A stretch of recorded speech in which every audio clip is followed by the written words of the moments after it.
வணக்கம் ஃப்ரெண்ட்ஸ், உங்கள் எல்லாரையும் சேனலுக்கு வரவேற்கிறேன். நான் உங்களுக்கு இன்னைக்கு ஒரு புது கதை சொல்ல போகிறேன். அது என்னன்னு தெரிஞ்சுக்கணுமா? வாங்க வீடியோக்குள்ளே போகலாம். இந்தியாவை ஆண்ட பல பேரரசுகளில் விஜயநகர சாம்ராஜ்யமும் ஒன்று. அது பெரிய சாம்ராஜ்யம். ஒரு காலத்தில் விஜயநகர சாம்ராஜ்யத்தில் மழையே பெய்யலை. நாடு முழுவதும் பெரிய வறட்சி ஏற்பட்டுடுச்சு. நாட்டில் இருந்த நதி, குளம், குட்டை எல்லாமே வற்றி போயிடுச்சுங்க. தெனாலிராம வீட்டு கிணத்துல கூட தண்ணி மிகவும் ஆழத்துக்கு போயிடுச்சு. அதுல இருந்து தண்ணியை இறைச்சி ஊற்றவே தெனாலிராம ரொம்ப கஷ்டப்பட்டார். இந்த சமயத்துல தான் ஒரு நாள் ஒரு சில திருடங்க தெனாலிராம வீட்டு தோட்டத்துக்குள்ள நுழைஞ்சிட்டாங்க. திருடுறதுக்கு சரியான நேரம் பார்த்து பதுங்கி இருந்தாங்க. அவங்க பதுங்கி இருக்கிறத பார்த்த தெனாலிராம தன்னோட மனைவி கிட்ட போயிட்டு ரகசியமா சொன்னாரு, அடியே, நம்ம வீட்டு தோட்டத்துக்கு வெளியில திருடனுங்க ஒளிஞ்சிக்கிட்டு இருக்கானுங்க அப்படின்னு சொன்னாரு. தெனாலிராம அரண்மனையில் வேலை செய்கிறவர். அதனால அவர் நினைச்சா அந்த திருடங்களை காவலாளிகளை கூப்பிட்டு கைது பண்ணி இருந்திருக்கலாம். பட் அவர் அப்படி பண்ணலை. அவருடைய மனசுல இன்னொரு திட்டம் இருந்துச்சு.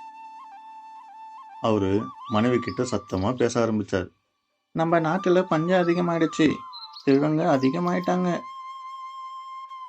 அப்படின்னு சொன்னதும் தன் கணவன் ஏன் இவ்வளோ சத்தமாக பேசுகிறாரு அப்படின்னு அவரோட மனைவிக்கு புரியலை. ராமன் தொடர்ந்து பேசினான்.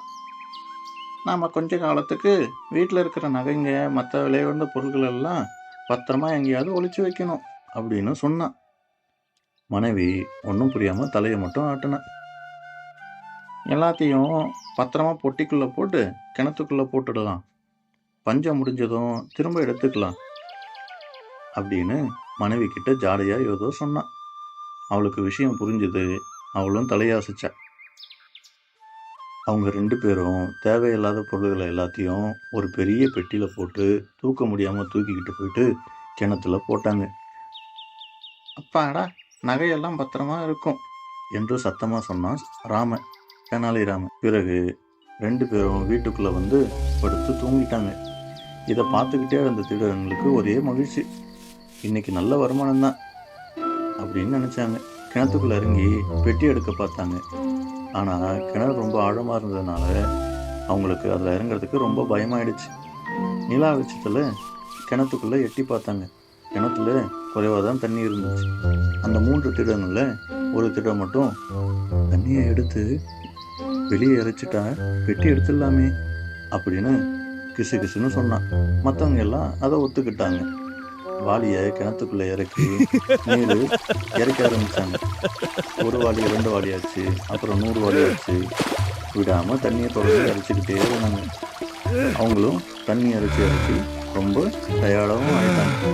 அப்போ சேவல் போகிற சத்தத்தை கேட்டதும், இன்னும் கொஞ்ச நேரத்துல வெளிச்சம் வந்துடும், நாம இங்கேயே இருந்தா மாட்டிக்குவோம் அப்படின்ட்டு புரிஞ்சுக்கிட்ட திருடுங்க, இன்னைக்கு கிளம்பலாம், மீதி தண்ணியை நாளைக்கு இறைச்சிக்கலாம் அப்படின்னு ஒருத்தன் சொல்ல, மற்றவங்க எல்லாரும் ஆமான்னு தலையாட்டிட்டு அங்கேருந்து கிளம்ப ஆரம்பித்தாங்க.